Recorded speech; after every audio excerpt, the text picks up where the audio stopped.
ce qui est de nouveau, ce que cette décision apporte de nouveau, je dirais que c'est deux choses. C'est d'abord qu'une instance judiciaire de la communauté est-africaine décide ouvertement de condamner en fait le pouvoir en place et le pouvoir qui est issu des élections de 2020, basé sur la constitution de 2018 qui, elle, vient de la violation alors de la constitution qui était en vigueur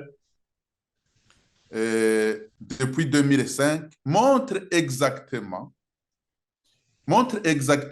que c'est, je dirais, une prise de courage. Une prise de courage. On n'en avait pas beaucoup connu, puisqu'on avait beaucoup vu qu'il y avait des soutiens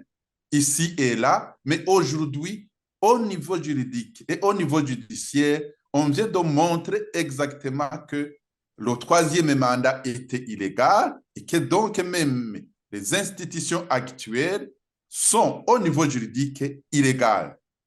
C'est une décision vraiment qui est très courageuse. Deuxièmement, ça montre que même la communauté de l'Afrique de l'Est à laquelle le Burundi a adhéré reconnaît comme nous que vraiment ce que les gens, ce que plutôt nous avons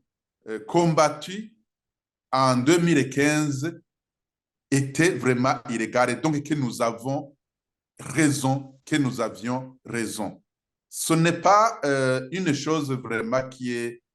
à prendre à la légère, mais c'est une décision aussi de la communauté. Et je vous assure que, bon, je ne sais pas comment le politique joue sur le judiciaire dans la région, mais le fait que